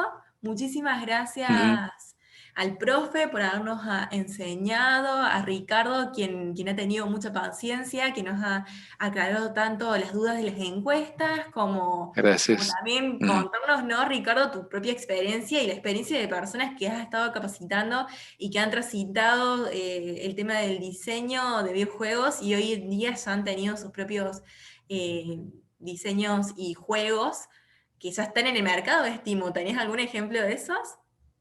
De juegos así, bueno, tengo de colegas también, de que han largado, bueno, Balancity, después tengo de varios alumnos. La verdad que no me quisiera poner a nombrar porque es para así, che, ¿cómo? Pero de hecho, bueno, para asociaciones, para techo, han hecho varios ejemplos, varios juegos los chicos. De hecho, fue esto que me decís, algo que lo hablamos a pre-pandemia. Dijimos, este año nos habíamos puesto como objetivo, vamos a recopilar todos esos juegos, porque hay un montón de juegos hechos por los chicos y juegos del mercado, en los que ya participan alumnos que han estudiado con nosotros y otros que están en empresas ya internacionales, hay muchas hospedadas, digamos, por decirlo de alguna manera, que están acá en Córdoba, capital, y en varias partes del país. Y dijimos, ¿cómo no publicamos todos estos juegos que están haciendo los chicos? Hay un montón. Yo de hecho acá tengo una carpetita que dice tesis de juegos que ya están publicados y todos. Algunos no muy conocidos, otros también ya conocidos, más en el under también. Pero bueno, la verdad que bueno, nombrar un par de se va a hacer para que después me digan, che, cómo no, cómo no dejaste afuera. Conozco a varios chicos que también tienen su propia empresa, varios alumnos míos que han armado su propia empresa y yo los veo y digo, viendo los juegos que publicaron, algunos que empezaron a publicar juegos, después terminaron siendo profes nuestros en la carrera, hay de todo. Y yo la verdad que cuando juego los juego con un placer porque digo, mirá las cosas que están haciendo. No, no, mis alumnos, no, te vuelvo a repetir, no es que no me lo esperaba, me sorprende gratamente que supera lo que podría haber esperado como máxima. Todo el tiempo se viene superando. Y algo muy lindo es que lo van haciendo muchos, todo esto que te cuento, a medida que van cursando, ni siquiera terminan la carrera y ya están haciendo cosas así. O alumnos míos que por ahí estoy dándole clase el otro día, le daba a un chico del segundo semestre, y ya están trabajando en empresas como Ravegan, que es una empresa tremenda acá, que está haciendo cosas bueno, he trabajado siempre para Nickelodeon y otras empresas así muy grandes de afuera, y mis alumnos están laburando ahí, siguen cursando conmigo, y yo los veo y digo, bueno, con ellos, con Globan y con muchas otras empresas que cada vez que voy viendo dónde se están ubicando en el mercado, me enorgullece porque, digamos, los vi llegar a clase los primeros días así, con todos sus miedos, sus cosas de que, no sé qué voy a hacer, con el principal interrogante que tienen todo, voy a estudiar esto. O sea, hay mercado, o sea, voy a trabajar de esto, yo hoy los veo trabajando.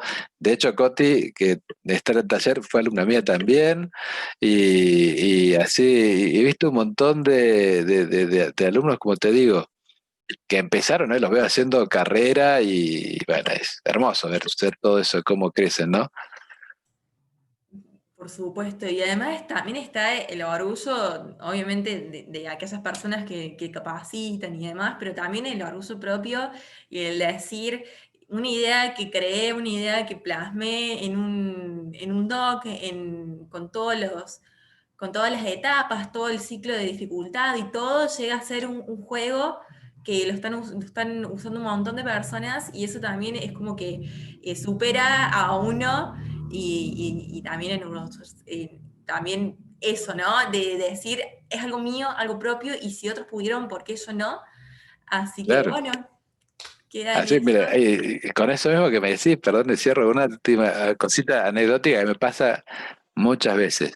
Yo cuando doy esta materia y le enseño a los chicos a hacer el concepto, que y van, insistimos, y como te digo, vamos a eventos y los chicos se empiezan a dar cuenta de la importancia de todo esto y lo hacen, y me terminan trayendo juegos buenísimos que se los corrijo bien el semestre y le digo, siempre le digo lo mismo, son juegos buenísimos, cosas que no he visto y que son espectaculares y que podrían ser un muy buen producto de mercado. Le digo, esto no lo dejes en un docs, esto no quede acá.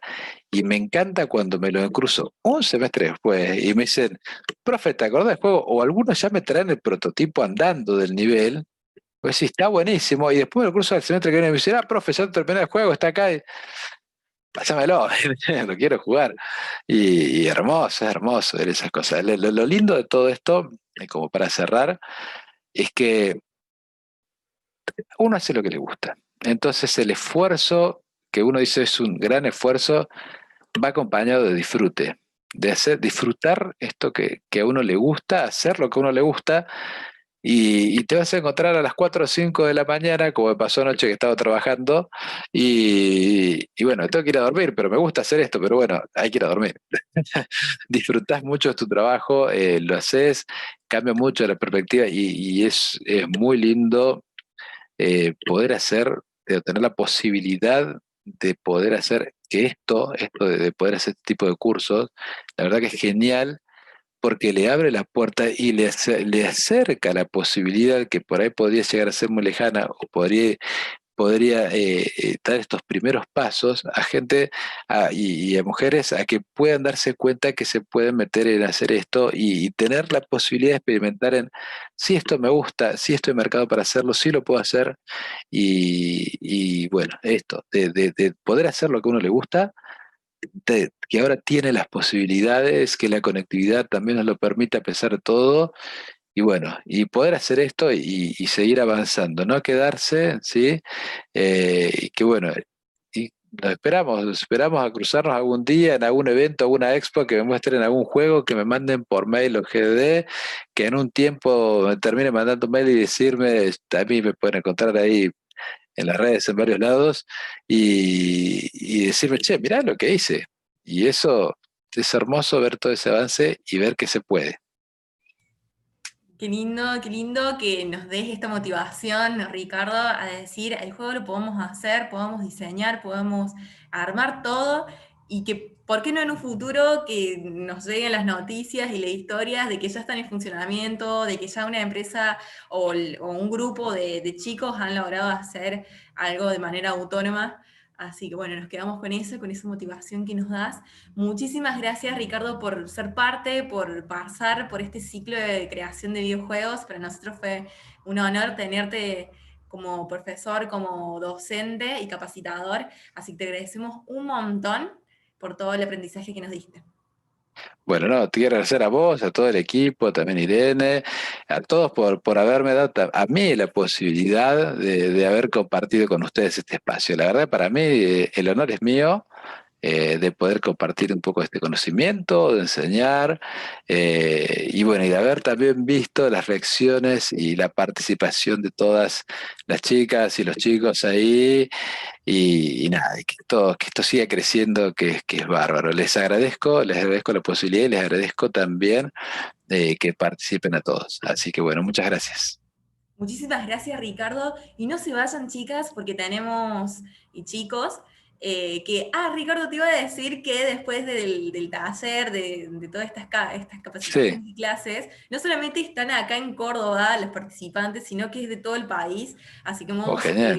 superado nuestras expectativas, porque el tema de acortar la brecha de género, como es una política pública de la provincia de Córdoba, queremos también transmitir esto y como es virtual, todos pueden acceder y pueden ser parte de esto y pueden acceder incluso al certificado. Así que bueno, quedarnos con Bueno, eso que genial. para mí es un orgullo haber pasado las fronteras, ¿no? Bueno, hermoso, hermoso. Bueno, yo que también, yo vengo del interior, yo nací en Chubut, vine a estudiar y bueno, acá me quedé. Así que soy hijo adoptivo de Córdoba, digamos. Así que, bueno, me encanta que esto llegue a todos lados. Qué bueno, qué bueno. Bueno, los felicito a todos y a todas las chicas también por estar ahí y engancharse en todo esto. Y no se vayan porque todavía nos queda un módulo de cuestiones de género a cargo de Paula Cantor del Ministerio de la Mujer, que no pudo estar presente hoy, así que nos hizo un video pregrabado para explicarnos sobre diferencias de violencia de género, sobre algunas cuestiones de brecha de género y demás. Y también comentarles que esta es la última clase del taller de diseño de videojuegos, pero no la última clase del ciclo de creación de videojuegos. Así que estén atentos que incluso el viernes vamos a tener una clase, la primera clase del taller de arte de videojuegos a cargo de Coti Branks de ADVA, que nos va a estar enseñando un poquito sobre el arte, sobre los gráficos y demás. Ahora vamos a dar inicio al video de Paula. Hola, ¿cómo andan? Bienvenidas y bienvenidos a Tecnofem. Muchas gracias por ser parte de estas capacitaciones y de esta comunidad. Y como dijo Noé, mi nombre es Paula Cantor. Yo formo parte del área de políticas de género del Ministerio de la Mujer. Y bueno, y estoy acá un poco para compartirles algunos conceptos básicos de la perspectiva de género.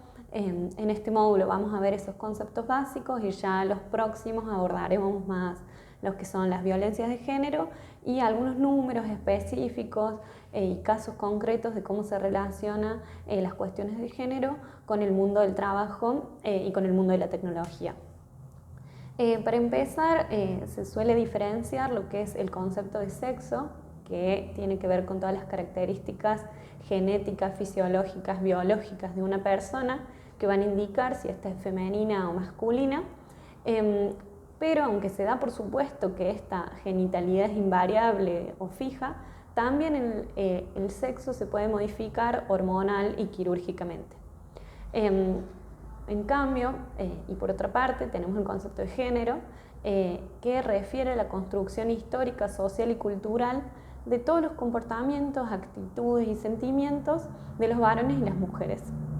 Es decir, lo que la cultura va definiendo que se considera como natural para varones y para mujeres, cuando en realidad nos vamos socializando con formas de ser varón y formas de ser mujer.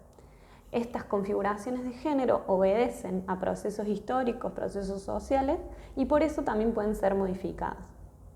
El género es un concepto relacional. Nos habla de las relaciones de poder entre los géneros. Y estas relaciones de poder son desiguales. ¿Por qué? Lo que una cultura genera en torno a la masculinidad y a la feminidad implica una distribución desigual en el control y en el acceso a recursos que son socialmente valorados. El género cuestiona también como concepto, como categoría, el binarismo. ¿Qué quiere decir esto? Cuestiona que existan solo dos géneros, el femenino y el masculino, y que la heterosexualidad sea el patrón y el modelo de los vínculos.